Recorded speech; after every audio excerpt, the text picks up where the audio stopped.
नमस्कार, मैं रवीश कुमार। मुद्दों को भले ना जगह मिल रही हो, मगर हार जीत के हिसाब से ही सही नगरपालिका चुनावों को मीडिया में काफ़ी जगह मिलने लगी है। बीजेपी ने पंचायत, जिला परिषद, नगरपालिका और निगमों के चुनावों को राजनीतिक रूप से महत्वपूर्ण बना दिया है। इन चुनावों की राजनीतिक खोज या कहिए कि फिर से खोज का काम बीजेपी ने ही किया।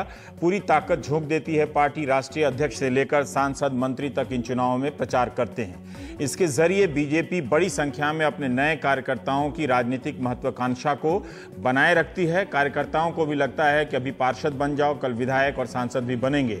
इस तरह से कार्यकर्ताओं की फौज को खपाने का या उन्हें सक्रिय रखने का बीजेपी ने एक बड़ा ही अच्छा तरीका निकाला है। इस रणनीति ने बीजेपी को अर्धसैनिक बल की तरह बना दिया है, जिसका ट्रक किसी नए लोकेशन पर जाने के लिए तैयार दिखता है। एमसीडी चुनाव के कवरेज का जो स्वरूप आपने मीडिया में देखा, वो बीजेपी के कारण ही है। चंद हिंदी और अंग्रेजी अखबार ही नगरपालिका की नियमित खबरें करते हैं। चैनलों में तो ना के बराबर ही एमसीडी को जानने वाले रिपोर्टर होंगे। इसके बाद भी पहली बार न्यूज चैनलों ने एमसीडी के चुनाव और नतीजों को लोकसभा की तरह कवर किया।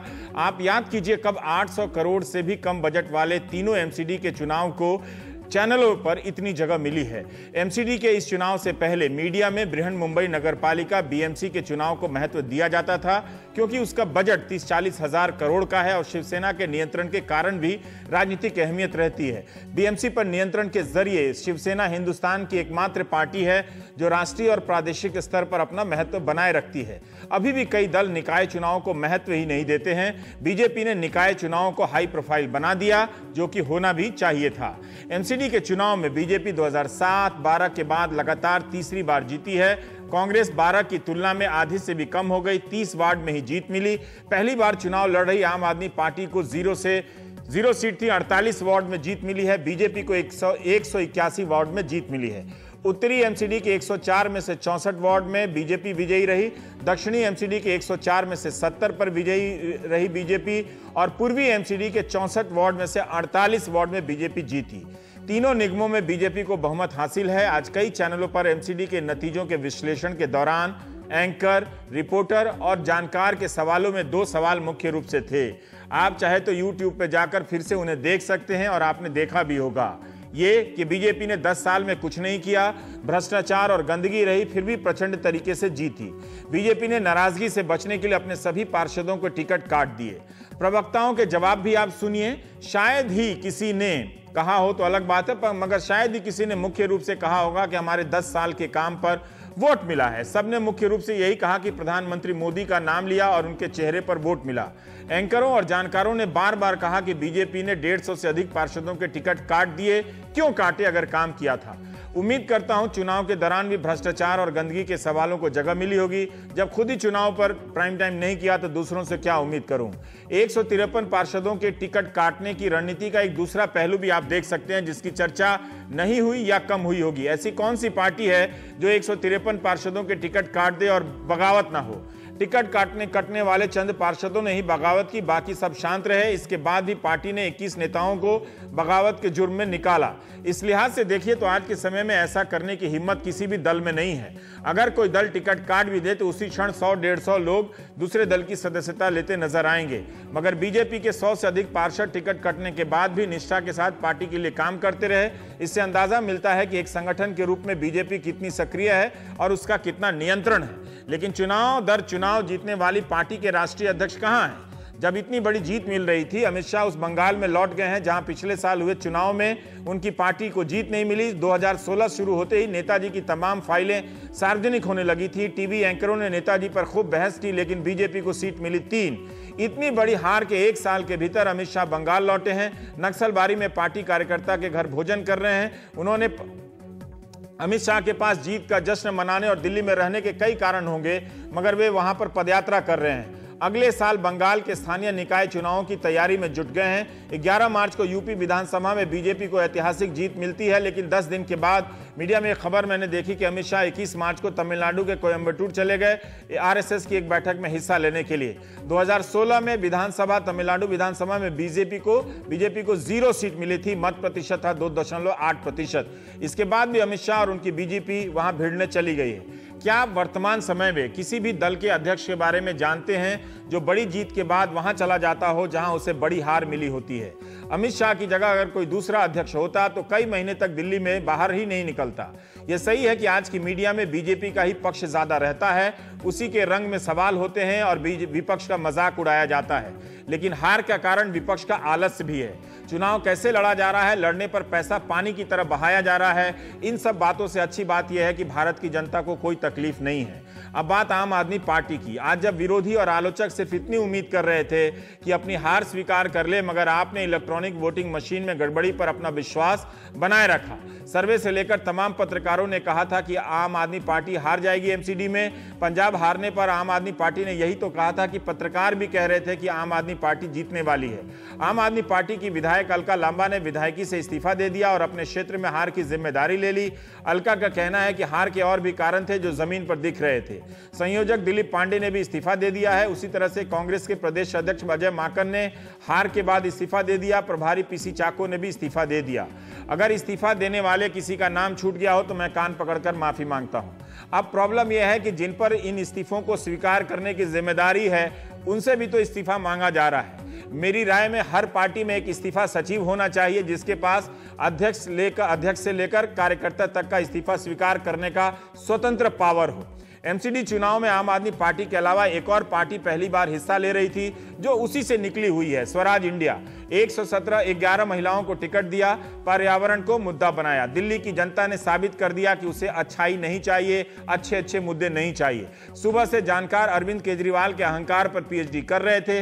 अगर उन्हें विनम्रता की इतनी तलब थी तो योगेंद्र यादव का ट्वीट देख लेते और दिल्ली वालों से पूछ सकते थे कि योगेंद्र जी की विनम्रता में ऐसी क्या कमी थी जो एक भी सीट नहीं मिली। सुबह सुबह उनका ट्वीट था कि एमसीडी की गिनती शुरू हो रही है, मैं शून्य अपेक्षाओं के साथ, जीरो एक्सपेक्टेशन के साथ शुरू कर रहा हूं। इसके अलावा जो भी आएगा वो बोनस होगा। राजनीति में ऐसी भाषा अब कहां बची है, लेकिन ऐसी भाषा से भी वोट नहीं मिला। फिर भी आप ये नहीं कह सकते कि भारत की राजनीति में शराफत नहीं बची है। नतीजे आने के बाद स्वराज इंडिया के योगेंद्र यादव ने एक और ट्वीट किया शाम को। उम्मीद के अनुसार स्वराज इंडिया को कोई सीट नहीं मिली। अभी तक वोट शेयर के नंबर नहीं आए हैं पर उम्मीद से कम लग रहा है। हमें भी आत्ममंथन करने की जरूरत है। इसके बाद भी योगेंद्र यादव ने अपना प्रेस रिलीज भेजा है कि वो विपक्ष की भूमिका निभाएंगे और राजनीतिक दल की भूमिका निभाते रहेंगे। अंत में दिल्ली के मुख्यमंत्री अरविंद केजरीवाल के ट्वीट में भी विनम्रता की झलक मिली। उन्होंने ट्वीट किया कि मैं बीजेपी को तीनों एमसीडी में विजय पर बधाई देता हूं। मेरी सरकार दिल्ली की बेहतरी के लिए एमसीडी के साथ मिलकर काम करने की उम्मीद लगाए बैठी है। उम्मीदों, ये कहा उन्होंने। मुद्दों पर चुनाव हुआ या नहीं, अब इस पर बात करने से कोई फायदा नहीं। यह जीत उन 46% लोगों की भी है जिन्होंने वोट नहीं डाले। वैसे 46% ने वोट क्यों नहीं डाले, यह सवाल पूछा जा सकता है। वैसे उनको भी बीजेपी में शामिल कर देना चाहिए। प्राइम टाइम में हम बात करेंगे। हमारे साथ शर्मिष्ठा मुखर्जी हैं, दिल्ली कांग्रेस की प्रवक्ता, आशुतोष हैं, आम आदमी पार्टी के प्रवक्ता, और विजेंद्र गुप्ता जी हैं, आप नोएडा से हैं। तो आप जीते हैं तो आपसे ही पहला सवाल बधाई के साथ। विजेंद्र जी, मैं सुबह से देख रहा था और आपने कई चैनलों में इस सवाल का सामना भी किया कि आपकी पार्टी एमसीडी में काम के बदौलत कम जीती है, नाम और चेहरे के बदौलत जीती है।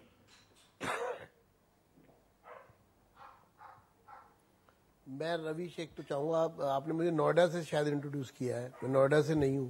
अच्छा, मैं दिल्ली से हूं। नहीं, आप नोएडा में हैं इस वक्त। अच्छा, चलिए कोई बात नहीं। हाँ, अच्छा, हाँ मैं अच्छा, ठीक है। हाँ, मैं नोएडा में हूँ इस समय। हाँ, आपके शो के लिए मैं यहाँ रुक गया था। हाँ जी, अब सवाल की। जी सवाल तो मेरा यही था। दोबारा तो थोड़ा सवाल दोहरा देंगे। हाँ, सवाल यही था कि सुबह से आप इस सवाल का सामना कर रहे हैं और सारे लोग यही अब बार बार कह रहे हैं, लिखे जा रहे हैं कि एमसीडी में बीजेपी का प्रदर्शन खराब था, भ्रष्टाचार था और चारों तरफ गंदगी फैली हुई थी। इसके बाद भी बीजेपी को जीत मिली है, किसी को समझ नहीं आ रहा है। आप कह रहे हैं कि मोदी जी के कारण जीत मिली है, तो क्या ऐसा भी हो सकता है कि इतने सारे आरोपों के बाद भी सिर्फ मोदी जी के कारण आपको जीत मिल सकती है? देखिए, मैं रवि जी 2-3 बातें स्पष्ट कर दूं जो आपने अपने वक्तव्य में भी कही। पहला तो यह है कि 181 सीटों पर भारतीय जनता पार्टी जीती है। ये कोई छोटी मोटी जीत नहीं है, बहुत बड़ी जीत है। लोगों का एक बहुत बड़ा विश्वास भारतीय जनता पार्टी के प्रति प्रकट हुआ है, क्योंकि बाकी पार्टियां जो हैं वो जमानत जब्त पार्टी के रूप में इस चुनाव में देखी जा सकती हैं। आपने कहा कि ये जो चुनाव है ये बहुत महत्व का चुनाव बन गया, पूरा देश इसको ऐसे दिखाया जा रहा है जैसे लोकसभा के चुनाव होते हैं, नगर निगम के चुनाव। ये मीडिया इसको क्यों दिखा रहा है ये आप भी समझ सकते हैं, क्योंकि 2 साल पहले दिल्ली में एक नई पार्टी आई थी जिसने 67 सीटें जीतकर चुनाव जीता था और पूरे देश की नजर इन नगर निगम के चुनावों में थी, क्योंकि इन 2 साल के बाद उस पार्टी के बारे में लोग क्या सोचते हैं जिस पार्टी ने 70 में से 67 सीटें जीती। इसलिए ये चुनाव महत्व का बन गया और इसलिए ये चुनाव बड़े महत्व का है कि आम आदमी पार्टी के प्रदर्शन को लेकर लोगों में भारी निराशा हुई है, उनके क्रियाकलापों को लेकर के भारी निराशा हुई है, उनके काम करने के तरीके को लेकर भारी निराशा हुई है। लोगों में उनका विश्वास इस पार्टी ने खोया है और ये एक बहुत बड़ा कारण है कि आम आदमी पार्टी के गर्त में जाने का इस चुनावों में जो रेफरेंडम मैं कहूंगा इस पार्टी के खिलाफ, ये चुनाव रेफरेंडम के रूप में देखे जाने चाहिए। दूसरा, कांग्रेस बिखर रही है। कांग्रेस का उत्तर प्रदेश में जो प्रदर्शन हुआ, लोग ये उम्मीद कर रहे थे कि शायद दिल्ली के इन चुनावों से कांग्रेस उठ करके वापस आएगी, लेकिन देखा यह जा रहा है कि कांग्रेस के अंदर ही अंतर्द्वंद है। नेतृत्व के प्रति लोगों की जो सद्भावना है वो समाप्त हो रही है, सवाल खड़े हो रहे हैं, लोग कांग्रेस छोड़कर बाहर आ रहे हैं। तो कांग्रेस एक बिखरी हुई पार्टी के रूप में लोगों के सामने। भारतीय जनता पार्टी के पास एक एबल लीडरशिप है। नरेंद्र मोदी जी इस देश के प्रधानमंत्री हैं और उन्होंने भी 3 साल सरकार चलाने के बाद लोगों के बीच ये में नहीं बताया, वही तो मैं कह रहा हूं कि आपने अपनी जीत का कारण कांग्रेस को बताया, आम आदमी पार्टी को बताया और मोदी जी को बताया। मैं यही कह रहा हूं, दूसरों के जो सवाल पूछे जा रहे थे कि एमसीडी में आपका काम नहीं रहा, भ्रष्टाचार रहा, गंदगी रही, इसके बाद भी आप जीते। मैं इस पे पूछ रहा हूं आपसे। नहीं, ऐसा नहीं है। देखिए, ये जनता के मैंडेट की इंसल्ट करना होगा ये कह करके। जब इतने प्रचंड बहुमत से किसी पार्टी को जनता जिता रही है तो आपको लोकतंत्र में जनता की भावनाओं का ध्यान रखना पड़ेगा।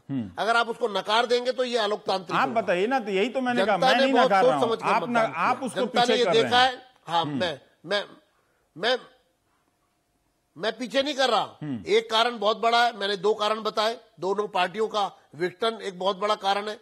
तीसरा, मोदी जी के प्रति लोगों की जो आस्था है, जो मोदी जी के प्रति, देश के प्रधानमंत्री के प्रति जो लोगों की सद्भावना है, वो एक बड़ा कारण है भारतीय जनता पार्टी में लोगों का विश्वास प्रकट करने का। अब आइए उस मुद्दे पर जो आप बात करना चाह रहे थे। मुद्दा यह है कि दिल्ली की नगर निगमों को लगातार दबाया गया है। लोगों ने बड़े नजदीक से देखा है। एक यूनिफाइड बॉडी को ट्राइफरकेट किया गया, 3 हिस्सों में बांटा गया। ये बात पहले दिन से उठ रही है कि फाइनेंशियल वायबिलिटी एक सवाल है। जितने इन नगर निगमों के खर्चे हैं, आज पूर्वी नगर निगम जो है, पूर्वी दिल्ली नगर निगम, उसके जो खर्चे हैं उसकी आमदनी उससे कहीं कम है। तो प्रश्न ये है कि क्या लोगों पर टैक्स बढ़ाया जाए, कितना टैक्स बढ़ाया जाए, कितने गुना किया जाए। तो प्रश्न आता है कि जो वित्त आयोग बनाया गया है, भारत के संविधान में जो व्यवस्था की गई है, 4थे वित्त आयोग ने अपनी रिपोर्ट में साफ रूप से कहा था कि ये ट्राइफरकेटेड बॉडी तभी चल पाएंगी जब इनको वित्तीय रूप से दिल्ली की सरकार से। तो क्या आप जीतने के बाद एमसीडी का जो विभाजन है उसे वापस कराने की लड़ाई लड़ेंगे क्या? देखिए, आपने दिल्ली का मुद्दा छोड़ दिया, क्या अब आप ये कह रहे हैं कि वापस एमसीडी को पुरानी स्थिति में लाया जाए, ये मांग रहेगी आपकी? मैं एक एक करके, मैं पहले आपके पहले सवाल का जवाब देना चाहूंगा। मैं पूछना चाहता हूं आम आदमी पार्टी के प्रवक्ता से, आपने 4थे वित्त आयोग की रिपोर्ट को लागू क्यों नहीं किया? ठीक है, पूछ ले। आपने दिल्ली के अंदर सफाई कर्मचारियों की स्ट्राइक क्यों करवाई? उनकी सैलरी क्यों नहीं दी? ठीक है। जब आपको उल्टा पड़ गया, सफाई कर्मचारियों ने सरकार के खिलाफ नारे लगाने शुरू कर दिए, लोगों के बीच में आप एक्सपोज हो गए, तब आपने सैलरी। ठीक है, आशुतोष जी बताएंगे जो विजेंद्र जी से सवाल पूछ रहे हैं। नगर निगमों को काम करने के लिए जी नहीं, विजेंद्र गुप्ता जी जो सवाल पूछ रहे हैं, मैं उनसे भी जरा एक सवाल मैं भी पूछ लेता हूं कि 2012 से लेकर अब तक क्या एक भी जगह, सर जी सुन लो, ईवीएम की बात करेंगे। अरे सर जी आप बात तो सुन लो। विजेंद्र गुप्ता जी, या तो आप बोल रहे हैं तो मैं नहीं, आप प्लीज आप उनसे सवाल कर लीजिए ना। ठीक है, वो बोल दिया, ठीक है। हाँ, 2000 ये लगा तो ईवीएम से रवि जी, आपको जानकर बड़ी हैरानी होगी, आपको इस बात को जान के बड़ी हैरानी होगी कि 2012 के बाद से एक भी ऑडिटेड रिकॉर्ड तीनों एमसीडी में किसी रेवेन्यू स्ट्रीम का नहीं है। इनसे पूछिए क्यों।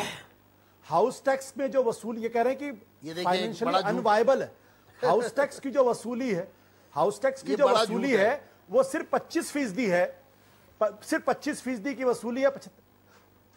रमेश जी, मुझे लगता है कि आप विजेंद्र गुप्ता जी की बोले वही बोलते, मैं चुप रहता हूं थोड़ी देर तक। नहीं, वो नहीं बोल रहे हैं, आप बोलिए ना। आपने तो कहा था कि सबके टैक्स माफ कर देंगे, तब भी आप नहीं जीत पाए। हाँ रवि जी, इनको ये नहीं मालूम वहां पर विजेंद्र जी प्लीज, अब आप चुप रहिए। विजेंद्र जी एक सेकंड उनको बोलने दीजिए, आपके पास आऊंगा। मैं बैठा रहता हूं चुपचाप सर, इसीलिए ये डिबेट वाला प्रोग्राम कम करने लगा हूं मैं। अब इनको बोल लेंगे, फिर मैं आऊंगा आपके पास। प्लीज छोड़ दीजिए ना, उनको बोलने दीजिए। जैसे वो आप बोल रहे थे, वो चुप थे, तो उनको भी बोलने दीजिए। आप थोड़ा चुप रहिए। हाँ आशुतोष, हाँ ठीक।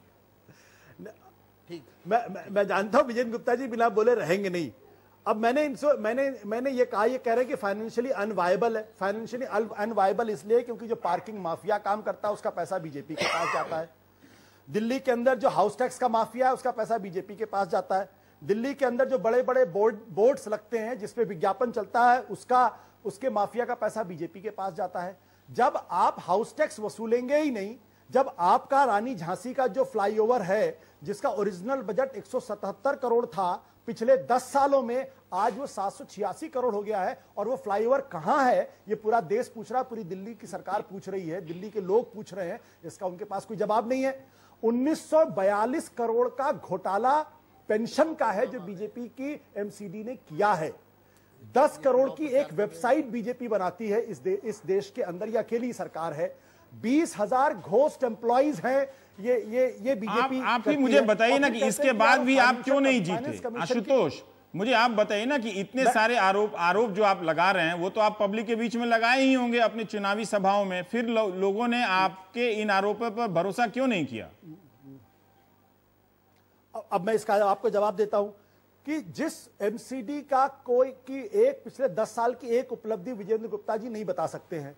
आम आदमी पार्टी ने पिछले 2 सालों के अंदर चाहे बिजली का मसला हो, चाहे पानी का मसला हो, चाहे सरकारी स्कूलों का मसला हो, चाहे वैट माफी का मसला हो, चाहे कुछ भी हो, जीरो टैक्स बजट 2 साल में दिया, एक भी टैक्स नहीं लगाया। आप क्यों नहीं जीते? उसके बाद अब हमको खबर यही बता रहा हूं मैं आप, उसके बाद खबर यह मिलती है कि बीजेपी की 181 सीटें मिल गई। तो कहीं ना कहीं आज ये सवाल उठाना पड़ेगा जो लालकृष्ण आडवाणी ने 2009 में उठाया था, जो बीजेपी के टॉलेस्ट लीडर है, जिनके सामने कभी विजेंद्र गुप्ता जी जाके सलाम किया करते थे।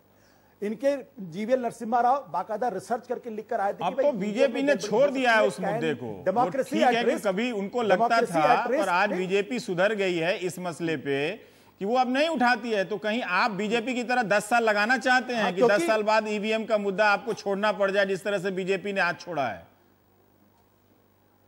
नहीं, बीजेपी जिस रास्ते पे चल रही है उस रास्ते पे वो ज्यादा लंबे समय तक चलने वाली नहीं, क्योंकि सिर्फ मोदी जी की पार्टी होगी, बीजेपी कहीं होएगी नहीं। मैं उसकी चर्चा में कभी किसी दिन अलग से करूंगा। उसके बाद 11 रिमाइंडर इलेक्शन कमीशन प्रधानमंत्री कार्यालय को भेजता है कि सुप्रीम कोर्ट का ऑर्डर है, वो ठीक है, 3000 करोड़ रुपए आप फौरन सैंक्शन कर दीजिए, नहीं तो हम सुप्रीम कोर्ट का ऑर्डर नहीं मान पाएंगे, वीवीपैट नहीं लग पाएगा। तो आप ये कह रहे हैं कि ईवीएम ने हरा दिया, पर एक बात का जवाब दीजिए कि सारे सर्वे, पत्रकार, ये सब भी तो कह रहे थे ना, हम लोग भी जिससे बात कर रहे थे उससे यही लग रहा था कि आप इस बार दिल्ली में नहीं जीतने वाले। तो ये भी तो लोग जिससे बात कर रहे थे, छोड़िए मशीन को, तो आप क्यों आज आपकी जनता ये उम्मीद कर रही थी कि हार हुई है तो आप उस हार को, उस दायरे में जिस तरह से हार को स्वीकार किया जाता है उतना भी आप नहीं कर रहे हैं। आप ईवीएम पे लगातार अटैक किए जा रहे हैं जो कि अभी साबित नहीं हुआ है, जिसे साबित होना है। नहीं तो क्या आप ये बताइए, क्या कलमाडी के ऊपर आरोप साबित हो गया? क्या राजा के ऊपर आरोप साबित हो गया? क्या शशि थरूर के ऊपर आरोप साबित हो गया? क्या ललित मोदी के खिलाफ आरोप साबित हो गया? क्या सुषमा स्वराज के खिलाफ आरोप साबित हो गया? क्या वसुंधरा राजे सिंधिया के खिलाफ आरोप साबित हो गया? आप क्यों उनको भ्रष्ट बोलते हैं? आप क्यों उनको भ्रष्टाचार गंभीर आरोप लगाते हैं? अगर आपको कंक्लूसिव एविडेंस ही चाहिए तो फिर पत्रकारिता कैसे होगी इस देश के अंदर? मैं कह रहा हूं, बिना एविडेंस के पत्रकारिता कैसे करेंगे आप ये भी बताइए ना। वो लूजर नहीं है। बिना एविडेंस का पत्रकारिता कैसे करेंगे? कैसे करेंगे आप मुझे बताइए। देखिए, आपका टैक्स का सारी कमियां आपने बता दी, ईवीएम का मुद्दा आप उठाते रहे। आपको नहीं लगता कि आपके नेतृत्व में कोई समस्या है? आपके पार्टी के सहयोगी आरोप लगा रहे हैं, आपके जो पुराने साथी जो निकल गए हैं वो फिर से आ गए हैं आप लोगों पर नेतृत्व पर हमला करने के लिए। तो वहां कोई गड़बड़ी नहीं है? ऐसा कैसे हो सकता है कि आप चुनाव हार रहे हैं और आपके पार्टी की नीति, रणनीति और नेता में कोई गड़बड़ी नहीं होगी? क्या आप लोग उससे मुक्त हैं? नहीं रवीश जी, मैं पूरी ईमानदारी के साथ कहता हूं कि ऐसी आम आदमी पार्टी बिल्कुल नहीं है जो ये कहे कि उसके अंदर कोई खामी नहीं है, कोई कमी नहीं है, कोई गलती नहीं है, कोई कमजोरी नहीं। यस, हमारे अंदर भी कमजोरियां हैं, हमारे अंदर भी गलतियां हैं, हम भी गलतियां करते हैं, हमारे अंदर भी खामियां हैं। हम उन गलतियों को समय रहते रहते हम उसको स्वीकार भी करते हैं और पब्लिक के सामने जाके अपनी गलती मानते भी। अकेली पार्टी है। दूसरी बात, अगर कहीं कोर्स करेक्शन की जरूरत पड़ेगी, पार्टी 100% कोर्स करेक्शन करेगी। आत्ममंथन पार्टी को करना है, आत्ममंथन पार्टी करेगी। हार की समीक्षा, जीत की समीक्षा पार्टी लगातार करती रहती। लेकिन हम एक महत्वपूर्ण सवाल उठा रहे हैं इस देश के अंदर कि अगर ईवीएम के मसले पे संदेह है तो ये लोकतंत्र की जो व्यवस्था है, जो संवैधानिक मोटा-मोटी शर्मिष्ठा जी के पास अब मैं जाना चाहता हूं। आशुतोष ईवीएम पे हैं, विजेंद्र जी मोदी जी पर हैं, उनके ये ईवीएम से हार रहे हैं, वो मोदी जी के कारण जीत रहे हैं। ठीक, आपका क्या प्रॉब्लम है कि आप दिल्ली जैसी जगह में भी आप लोग वापसी नहीं कर पाए? देखिए, आप 2015 से तुलना कीजिए। क्या आपके कार्यकर्ता भी भाग गए हैं कांग्रेस छोड़ के?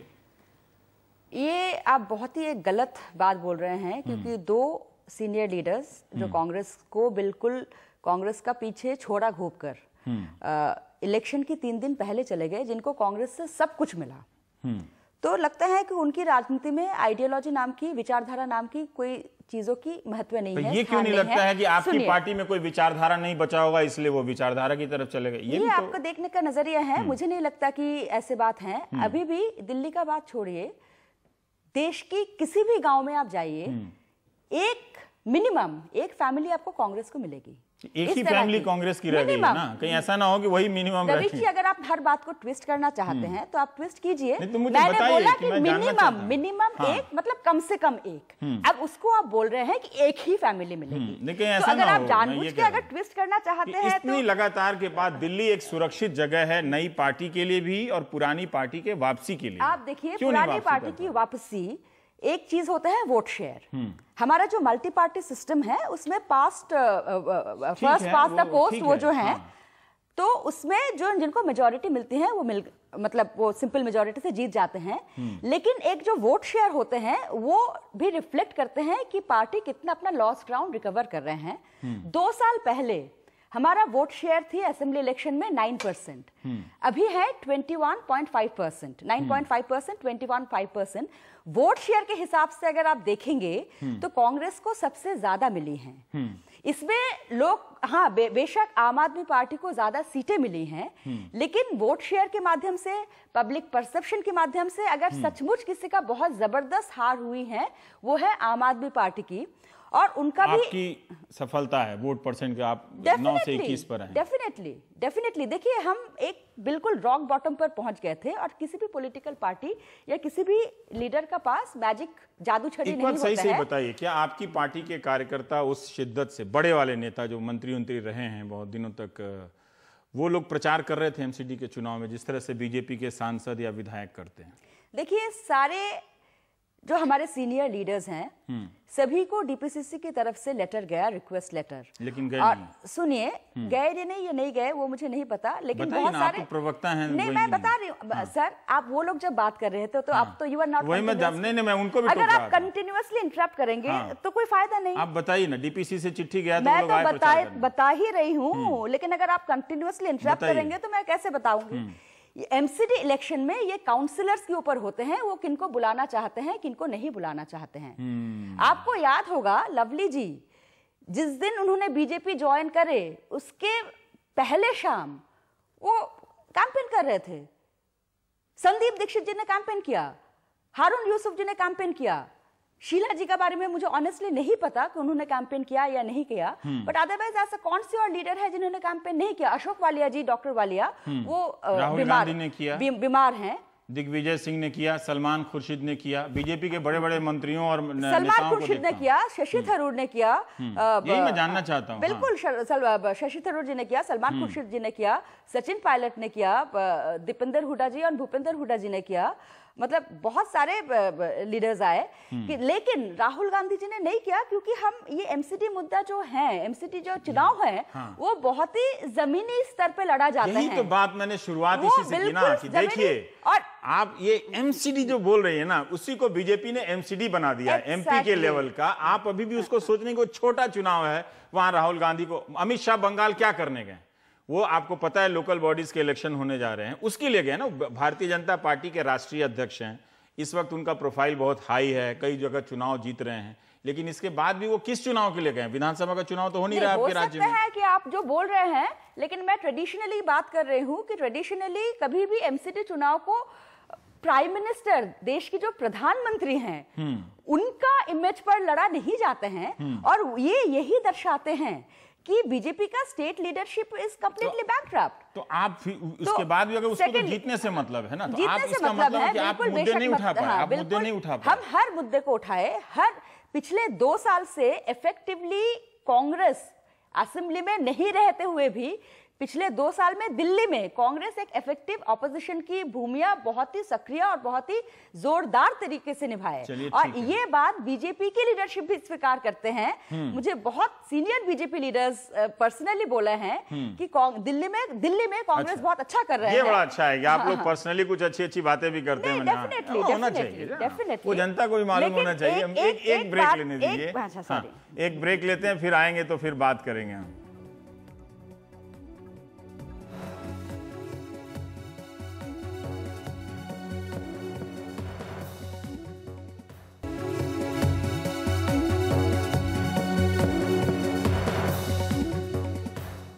विजेंद्र गुप्ता जी, अभी आशुतोष ने ब्रेक से पहले ईवीएम का सवाल उठाया था कि आप लोग भी कभी किसी वक्त ईवीएम पर सवाल उठाते थे। आप लोगों को किस तरह का जवाब मिला? कैसे संतुष्ट हुए कि आप लोगों ने अब ईवीएम पर सवाल उठाना बंद कर दिया है? किस किस से बात किया आप लोगों ने?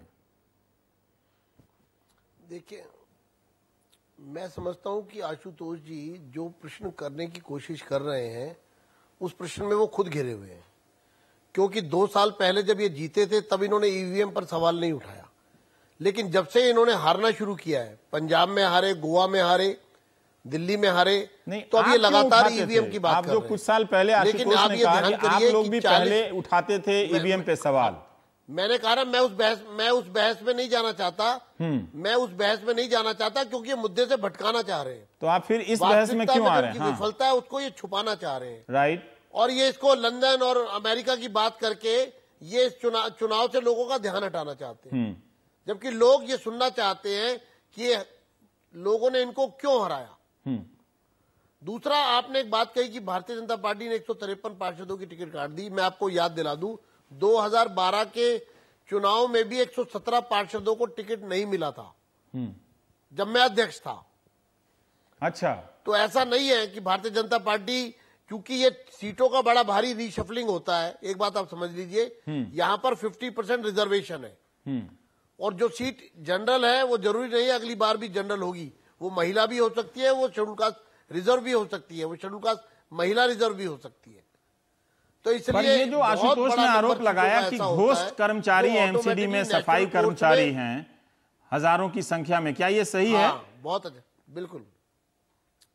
मैं ये गुमराह कर रहे हैं, मैं यही कहना चाहता हूं, क्योंकि इनकी पूरी कैंपेन झूठ की बिसात पर है। देखिए, एमसीडी के अंदर भारतीय जनता पार्टी ने बायोमेट्रिक अटेंडेंस सिस्टम लागू किया। बायोमेट्रिक अटेंडेंस सिस्टम नहीं था जब तक ये घोस्ट एम्प्लॉय की बात सामान्यतः होती थी, लोग अटेंडेंस लगाकर चले जाते थे, लेकिन अब बायोमेट्रिक अटेंडेंस, ये हमारा रिफॉर्म प्रोग्राम है जो पूरी दुनिया ने हमसे अडॉप्ट किया, दिल्ली नगर निगम से। विदेशों से लोग आते हैं कि 1.5 लाख एम्प्लॉय दिल्ली नगर निगम में रोजाना 3 बार, एक दिन में 3 बार बायोमेट्रिक से अटेंडेंस देते हैं। सुबह जब आते हैं तब उनका आई कांटेक्ट और थंब इंप्रेशन देना पड़ता है, लंच के बाद देना पड़ता उनका परफॉर्मेंस कितना सुधर गया है 3 बार अटेंडेंस लगाने से? बायोमेट्रिक पर अटेंडेंस देनी पड़ती है। विजेंद्र गुप्ता जी, उससे उनका परफॉर्मेंस सुधरा है? दिल्ली की सफाई, मच्छर, डेंगू, चिकनगुनिया के मामले में कुछ सुधार हुआ है? परफॉर्मेंस भी सुधरा है। मैं आपको बताना चाहता हूं, परफॉर्मेंस भी सुधरा है और घोस्ट एम्प्लॉय की समस्या हमेशा के लिए खत्म हो गई। अच्छा, अब दिल्ली नगर निगम में एक भी घोस्ट एम्प्लॉय नहीं है। मैं ये ऑन रिकॉर्ड कह रहा हूं आपके चैनल पर। मैं चुनौती देता हूं। देखिए विजेंद्र जी क्या कह रहे हैं, आपने जो एक बड़ा सा मुद्दा उठाया कि इनके पास घोस्ट एम्प्लॉय हैं, फर्जी एम्प्लॉय हैं, वो तो कह रहे हैं कि उन्होंने बायोमेट्रिक सिस्टम लगा के उसका समाधान कर दिया है, अब कोई भी वहां पर फर्जी या इस तरह से दूसरे नाम से वहां एम्प्लॉय नहीं है। इसी तरह से अभी विजेंद्र जी कह रहे हैं कि आप झूठ के मुद्दे ज्यादा खड़े कर देते हैं। पॉसिबल ही नहीं है, पॉसिबल ही नहीं है कह रहे हैं जी। पॉसिबल ही नहीं है वहां अच्छा, अब उनको बोलने दीजिए, इस पर जवाब जरा समय लेता हूं। हमने ई टेंडरिंग की, ठीक है, एक अब उनको बोलने दीजिए, हो गया पॉइंट। आरोप तो कई लगाया ना, मैं सब पर जवाब देना चाहता हूँ। जी आप बोलिए जरा सा, आशुतोष दीजिए जवाब की। घोस्ट एम्प्लॉय तो है नहीं, इनकी हर बात को झूठ। इन्होंने कहा कि एमसीडी में ऑडिट नहीं होता। इनकी जानकारी के लिए दिल्ली नगर निगम एक ऐसा म्युनिसिपल सिस्टम है जिसमें सीएजी के ऑडिटर बैठे हुए हैं परमानेंट, ठीक है, और वो कमिश्नर के पैरेलल सिस्टम है जी। कमिश्नर दीजिए जवाब जरा। इन्होंने चैलेंज किया है कि एक भी घोस्ट एम्प्लॉय नहीं है, थोड़ा समय कम है इसलिए आप जवाब दे दीजिए इस पॉइंट का। अरे एक सेकंड। और तीसरा, हर साल देखिए हंसने से बात नहीं बनेगी, सवालों के जवाब देने पड़ेंगे। लोग आपकी हंसी को दे रहे हैं जवाब, एक जब सेकंड, आपके पास जवाब इसीलिए सवाल पर आ रहा और सुनिए आप, एमसीडी का सीएजी ऑडिट होता है, माफी चाहता हूं रवीश, सीएजी ऑडिट होता है। ठीक है, आप जवाब दीजिए सीधा, आशुतोष उन पर टिप्पणी मत कीजिए, आप जवाब दीजिए। हाँ बताइए, अब आप हंसिए जी, और बताइए। एक सेकंड विजेंद्र जी। हाँ बताइए। देखिए अभी थोड़ी देर बाद अगर आप विजेंद्र जी से बात करेंगे तो विजेंद्र जी ये भी कह देंगे कि एमसीडी दुनिया की सबसे ईमानदार संस्था है, उसमें भ्रष्टाचार का एक भी क नहीं है, ख नहीं है, ग नहीं है। और अगर आप ज्यादा जोर देंगे तो यही कह देंगे एमसीडी नाम की कोई संस्था है ही नहीं दिल्ली के अंदर, ये भी कह देंगे। ये अब झगड़ा नहीं कीजिए जी, ये उस पार्टी के सदस्य हैं जिस पार्टी लॉजिक की बात करें, ये उस पार्टी के सदस्य हैं जिस पार्टी ने पूरे देश को एक पार्टी देखिए, फिर ये बोल रहे हैं तो बोलता नहीं, बात ना करें, लॉजिक से बताएं। आप लोग बोलने में दिलचस्प नहीं। आप ब्रेक से पहले ये शिकायत कर रही थी कि मीडिया आपके साथ भेदभाव करता है। देखिए पॉलिटिक्स एक परसेप्शन। नहीं रमेश, मैं अपनी बात पूरी कर लूं। मैं ये बता सकती हूँ रमेश, मैं अपनी बात पूरी कर लूं। से दिल्ली कांग्रेस जिस तरह से ऑपोजिशन में नहीं रहते हुए भी हर इशू पर हमने, खबरें तो चलती थी आपकी भी, मैंने भी देखी। नहीं, खबरें बहुत कम चलती थी, और खबरें चलती भी तो बहुत समटाइम्स बायस चलती थी कि जहां हमारा 10,000 लोग हैं कोई धरना प्रदर्शन में, वहां बोलेगा कि 1,000 लोग हैं। सेकेंडली, मैं मीडिया का बात कर रही हूँ, मैं डिबेट्स में जाती हूँ, हमेशा इट्स आप वर्सेस बीजेपी, आप और बीजेपी का तू मैं कि कांग्रेस तो कहीं रेस पे है ही नहीं। ये परसेप्शन क्रिएट करने के लिए मैं आई एम सॉरी टू से, लेकिन मीडिया का भी कुछ हद तक जिम्मेदारी है। अच्छा, क्योंकि हम अगर रेस में होते ही नहीं तो हमारा वोट शेयर कैसे इंक्रीज होता, सबसे ज्यादा वोट शेयर हमारा कैसे इंक्रीज होता। ठीक है, चलिए, मैंने इसलिए आपका ये बात रख लिया। आशुतोष कह रहे थे, 1 मिनट है आशुतोष, अगर आप विजेंद्र जी का जवाब दे दें तो खुशी खुशी लौट जाएंगे, वो आज उनकी जीत का दिन है। हाँ नहीं, मैं उनको जीत के तौर पे उनको बधाई भी देता हूं, लेकिन मेरी चिंता क्या है कि अभी अगर इस डिबेट को हम ज्यादा लंबा करेंगे तो वो अचानक अपनी टेबल पे खड़े हो जाते हैं, इसलिए मैं उनके सामने बात करने से बड़ा डरता हूं, बड़ा संकोच करता हूं। ऐसे बोलिएगा तो फिर वो भी कुछ बोलने लगेंगे, फिर सवाल का जवाब नहीं मिला ना। जो उन्होंने चैलेंज किया था वो तो आपने जवाब नहीं दिया ना। उन्होंने कहा कि बायोमेट्रिक सिस्टम से, मैं कह रहा हूं ना, हाँ भाई अगर वो ये बताना चाहते हैं कि वहां घोस्ट एम्प्लॉइज 20,000 नहीं है, अगर वो ये बताना चाहते हैं वहां 1942 करोड़ का घोटाला वहां नहीं है, अगर वो कहना चाहते हैं कि वहां एक वेबसाइट 10 करोड़ की नहीं बनती है, तो भाई विजेंद्र गुप्ता जी महान हरिश्चंद्र के बाद सबसे बड़े नेता वही पैदा हुए हैं, और उनकी बात चलिए, बहुत बहुत शुक्रिया। आज विजेंद्र गुप्ता जी की जीत का दिन है। आपने अच्छी एक जानकारी दी कि आपके रहते हुए भी 117 लोगों के टिकट काटे गए थे। ये कोई पहली बार नहीं हुआ है, ये उन्होंने बताया, या मैं भी नहीं जानता था इस बात को लेकर। बड़े दिनों के बाद बहस की आदत थोड़ी छूट गई।